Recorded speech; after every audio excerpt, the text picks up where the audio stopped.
प्रवासी भारतीयों संबंधी कुछ उपलब्ध जानकारियां। समुद्र पार के देशों में लगभग 50 लाख और भारत की सीमाओं से लगे हुए नेपाल, भूटान, पाकिस्तान, बांग्लादेश, लंका में 2.5 करोड़। इस प्रकार भारत मूल के लगभग 3 करोड़ भारतीय अपने देश से बाहर रह रहे हैं। वे लगभग 125 देशों में फैले हुए हैं। इन प्रवासी भारतीयों की स्थिति का विधिवत सर्वेक्षण करने के लिए अब तक कोई ठोस प्रयास नहीं किया गया है। इन देशों में आने जाने वालों द्वारा अथवा पत्र व्यवहार से जो सूचना मिलती है, उन्हीं के आधार पर यह पता चलता है कि प्रवासियों की स्थिति क्या है, उनकी सही जनसंख्या क्या है। इसका भी प्रामाणिक विवरण प्राप्त नहीं है। यहाँ बैठे हुए उपलब्ध जानकारियों के आधार पर जो पता चलता है, उसी के अनुमानित आधार पर कुछ निष्कर्ष निकालना पड़ता है। कई बार तो इन जानकारियों में काफी अंतर भी होता है। आवश्यकता इस बात की है कि जहां भी प्रवासी भारतीय बसे हुए हैं, वहां एक यात्रा की जाए और वस्तु स्थिति का सही विवरण प्राप्त किया जाए। न केवल उनकी जनगणना को, वरन जिन परिस्थितियों में वे रह रहे हैं उनका जानना और इन भारत पुत्रों के साथ मातृभूमि की स्नेह श्रृंखला को सुदृढ़ बनाना भी आवश्यक है। वर्तमान साधनों से जो थोड़ी सी जानकारी प्रवासी भारतीयों के बारे में प्राप्त हो सकी है, उसका संक्षिप्त विवरण इस प्रकार है। अमेरिका के Harvard, Columbia, Chicago, Wisconsin, California, Pennsylvania विश्वविद्यालय में संस्कृत की उच्च शिक्षा का प्रबंध है। येल विश्वविद्यालय में विलियम डिविट हिवट ने संस्कृत व्याकरण की जो सुलझी हुई पाठ्य पुस्तकें लिखी हैं, वे न केवल अमेरिका में वरन अन्य देशों में भी बहुत लोकप्रिय हुई है। सन 1970 में अमेरिका में भारतीय डॉक्टरों की संख्या 2575 थी। इसके बाद प्रायः 300 के क्रम से वह संख्या हर साल बढ़ती गई। इनमें से 1/3 न्यूयॉर्क नगर के इर्द गिर्द इलाके में काम करते हैं। उनमें से कितनों को ही सरकारी अस्पताल में भी काम मिला हुआ है। सैन फ्रांसिस्को से 60 मील दूर पर स्टॉकटन नगर के समीप भारतीयों की एक छोटी बस्ती है, जहां भारतीय मूल के पंजाबी लोग रहते हैं और कृषि करते हैं। इनका एक गुरुद्वारा भी है। 20वीं सदी के आरंभ में जब अमेरिका प्रवेश पर किसी देश के लिए प्रतिबंध नहीं था, उन्हीं दिनों ये लोग पंजाब से लगभग 1000 की संख्या में गए थे और वहीं बस गए। इनमें से कृषक लोग इस बस्ती में रहते हैं और शेष अन्य नगरों में अमेरिकी नागरिकों की तरह विभिन्न व्यवसाय करते हैं। पश्चिमी अमेरिका में कनाडा और कैलिफोर्निया के अंचलों में कितने ही भारतीय स्थायी रूप से बसे हुए हैं और अब वे वहीं के नागरिक बन गए हैं। इनके पूर्वज इस शताब्दी के आरंभ में कारीगरों के रूप में गए थे। पीछे उन्होंने कुछ पूंजी जमा कर ली और कृषि फार्म तथा दूसरे व्यवसाय करने लग गए। इनमें से कितने ही अब सुसंपन्न हैं। कनाडा में इन दिनों लगभग 50,000 भारतीय रहते हैं। इनमें से अधिकांश विभिन्न कार्यों में संलग्न कर्मचारी हैं। कुछ डॉक्टरी, वकालत आदि के पेशों में भी काम करते हैं।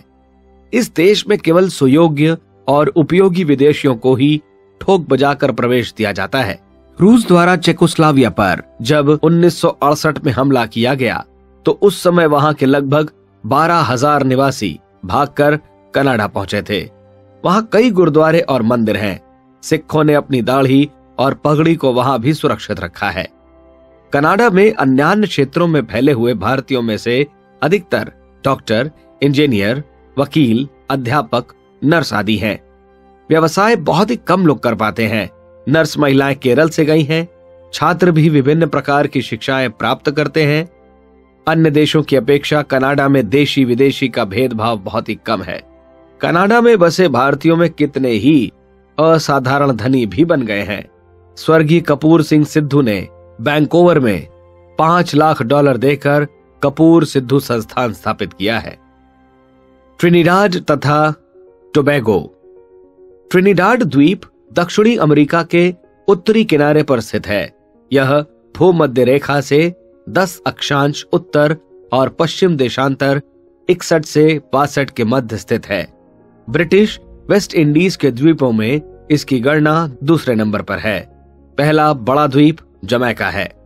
ट्रिनिडाड की राजधानी पोर्ट ऑफ स्पेन है। इस नगर की जनसंख्या 70,000 है।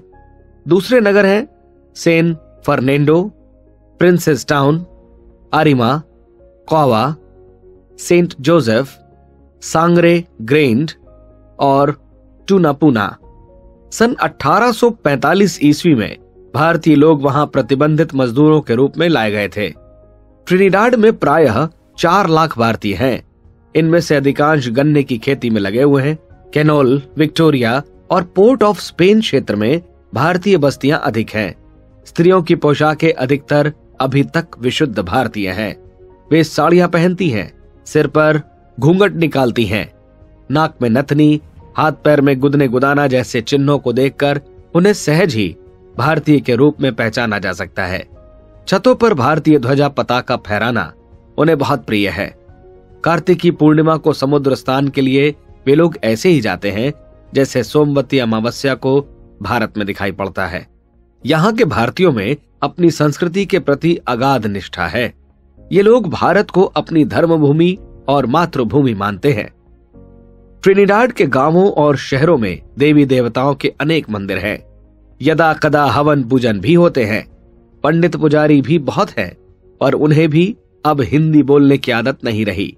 विधि विधान का निर्देश अंग्रेजी भाषा में करते हैं।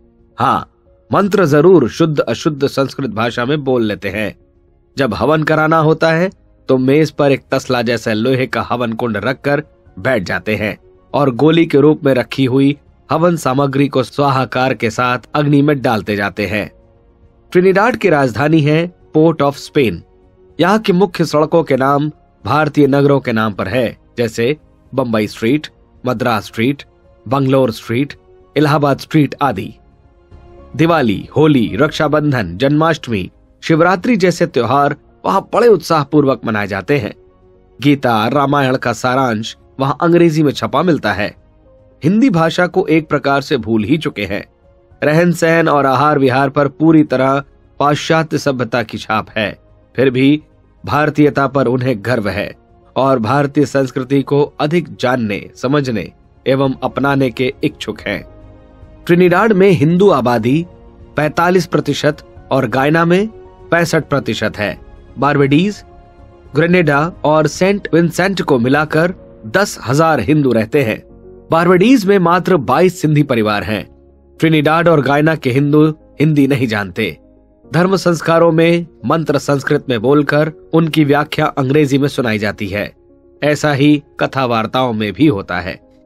सूरीनामा दक्षिण अमेरिका के उत्तरी छोर पर भूमध्य रेखा के समीप सूरीनाम बना है, जो सूर्य का देश कहलाता है। यह भारत से कोई 20,000 किलोमीटर दूर है। यहाँ के मूल निवासी भी अपने को अमर इंडियन कहते हैं। ब्रिटिश गायना और फ्रेंच गायना के बीच में अवस्थित यह भूभाग पहले डच गायना कहलाता था, अब उसका नाम सूरीनाम है। इस क्षेत्र में पिछली शताब्दियों में गोरे लोगों का शासन जमता उखड़ता रहा है। स्पेन, फ्रांस, पुर्तगाल, इंग्लैंड के शासक वहां अधिकार रख चुके हैं। अंत में वह डच लोगों के हाथ पड़ा। 1972 की जनगणना में सूरीनाम की जनसंख्या 3,84,903 थी। इनमें मूल निवासियों की संख्या मात्र 10% है। ये लोग छोटे कुटीर उद्योगों से अपनी आजीविका चलाते हैं। इस क्षेत्र में चीनी भी बसे हुए हैं, पर वे संख्या में थोड़े हैं, मात्र 3%। राज्य भाषा डच 47% जनता के उपयोग में आती है और 32% हिंदी भाषी हैं। शेष अन्य भाषाएं बोलते हैं। जावा मूल के निवासी यहाँ 16% है। सूरीनाम के भारतीय अधिकांश में उत्तर प्रदेश और बिहार से गए हुए हैं। उनकी प्रथा परंपराएं अभी भी अपने पूर्वजों जैसी ही है। ट्रिनिडाड में 100 और सूरीनाम में 60 पंडित पुरोहित हैं। वे कथा वार्ता, विवाह संस्कार आदि तो कराते हैं, पर उनका धार्मिक ज्ञान बहुत स्वल्प है। भारत की राष्ट्रभाषा प्रचार समिति ने सूरीनाम में हिंदी प्रचार का अच्छा काम किया है। वहां उसके 149 केंद्र हैं, जिनमें 45,000 व्यक्ति विभिन्न परीक्षाएं पास कर चुके हैं। देहातों में छोटी मोटी निजी हिंदी पाठशालाएं भी चलती हैं। सूरीनाम में भागवत कथा का प्रचलन है। वहां प्रीति भोजों की भी धूम रहती है।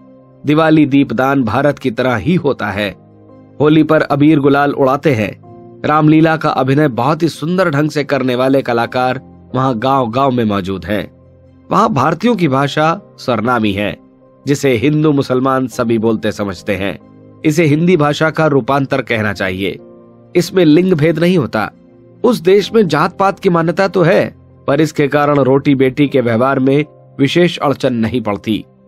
हिंदुस्तानियों में 90,000 सनातन धर्मी, 30,000 आर्य समाजी, 30,000 मुसलमान और शेष में ईसाई तथा अन्य संप्रदायों के लोग हैं। हिंदुओं के 50% मंदिर और मुसलमानों की 20% मस्जिदें यहाँ हैं। यहाँ के हाई स्कूलों में 4 भाषाएं पढ़ाई जाती हैं, डच, फ्रांसीसी, अंग्रेजी और स्पेनिश।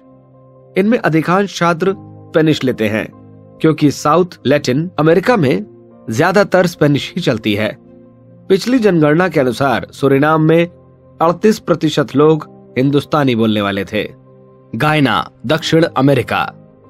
अब से 150 वर्ष पूर्व भारतीय श्रमिक इस क्षेत्र में अंग्रेजों द्वारा पहुंचाए गए। कृषि, बागवानी, पशुपालन के क्षेत्र में काम करके इन श्रमिकों ने उस देश की संपदा बढ़ाने में भारी योगदान दिया है। चीनी और चावल उत्पादन इस देश का प्रधान उद्योग है। भारतीयों ने इसे ऊंची स्थिति तक पहुंचाने में अथक परिश्रम किया है। इस देश के सामाजिक, आर्थिक और राजनैतिक क्षेत्र में भारतीयों का गहरा हाथ है। सरकारी उच्च पदों पर उनकी नियुक्ति हुई है। पार्लियामेंट में उनका अच्छा प्रतिनिधित्व है। वहां का संविधान भारत की नकल पर बना है। राजधानी जॉर्ज टाउन के राष्ट्रीय उद्यान में पंडित नेहरू और महात्मा गांधी की आदमकद मूर्तियां प्रमुख स्थान पर स्थापित हैं। दिवाली, होली की वहां सरकारी छुट्टियां होती हैं। सनातन धर्म सभा के प्रधान श्री शेष नारायण यहाँ की विधानसभा के स्पीकर हैं। गायना में, सूरीनाम में, वेस्ट इंडीज में भारतीयों का प्रवाह सन 1838 में आरंभ हुआ और 1917 तक चलता रहा। अब इस क्षेत्र में 10 लाख के करीब भारतीय हैं, जिनमें हिंदू मुसलमान दोनों ही हैं। ठेके की शर्त के अनुसार वे 5 वर्ष के लिए ही वहां गए थे, पर उनमें से अधिकांश उसी क्षेत्र में स्थायी निवासी के रूप में बस गए। इन प्रवासियों के साथ साथ पंडित पुरोहित भी बड़ी संख्या में चले गए। यद्यपि वे पढ़े लिखे तो कम थे, तो भी उन्होंने यजमान और यम्मानी को कायम रखा। फलतः इन लोगों में अभी भी धार्मिक मान्यताएं मजबूती के साथ बनी हुई हैं। इन पंडितों ने न केवल कथा, वार्ता, पूजा उपासना के कर्मकांडों का प्रचलन रखा, वरन हिंदी की रात्रि पाठशालाएं भी चलाई। समय समय पर भारत से कितने ही धर्म प्रचारक इस क्षेत्र में जाते रहे हैं और प्रवासियों की धर्म भावना को प्रोत्साहित करते रहे हैं।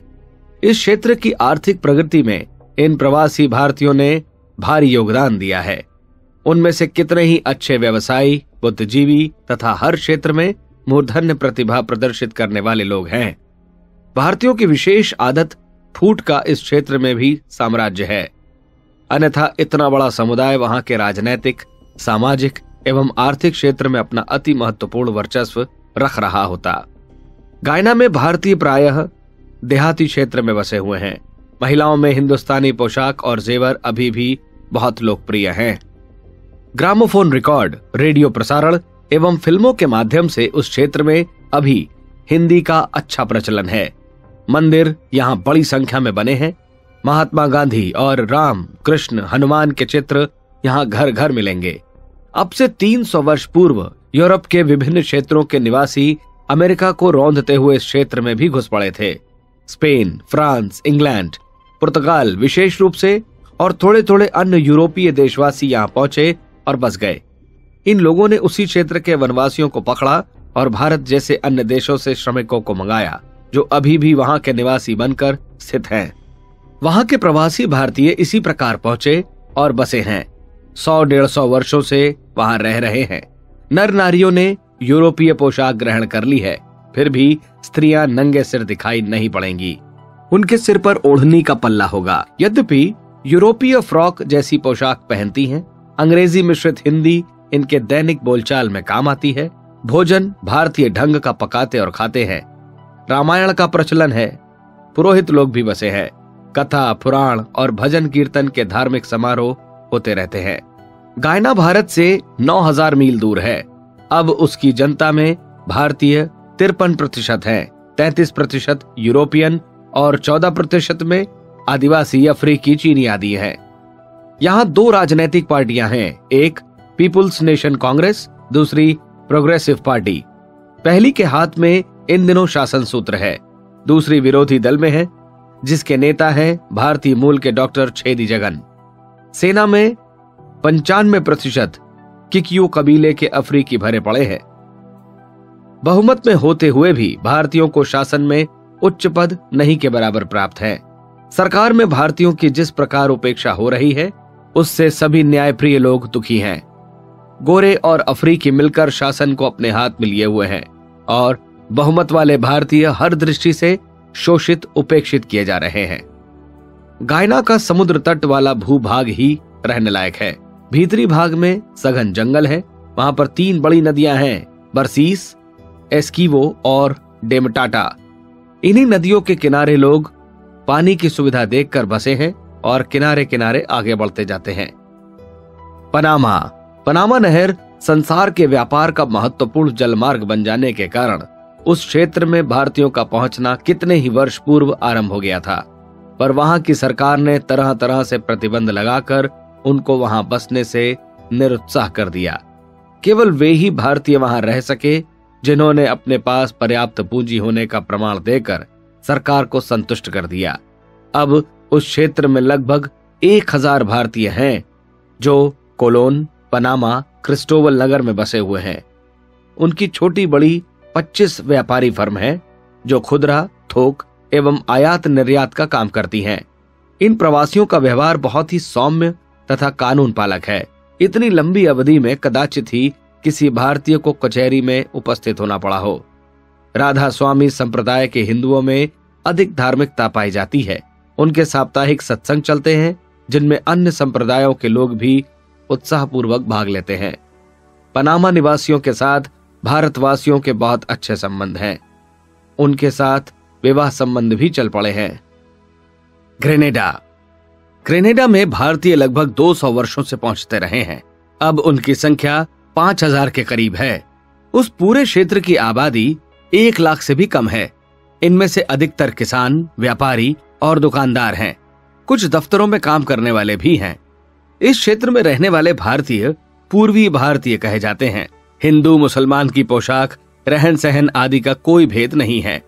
आपस में विवाह भी लोग बिना किसी सामाजिक बंधन के कर लेते हैं।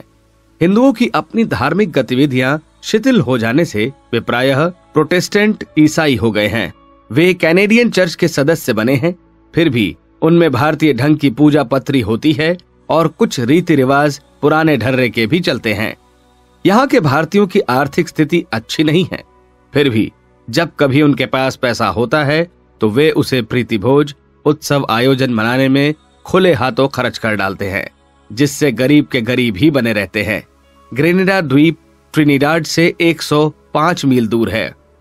वहां 12 महीने हरियाली छाई रहती है और मौसम बड़ा सुहावना रहता है। इस द्वीप का क्षेत्रफल केवल 133 वर्ग मील है। यहाँ भारतीयों को पहुंचाया नहीं गया, वरन वे वहां जाकर स्वेच्छापूर्वक बसे हैं और उसके पूर्ण नागरिक हैं।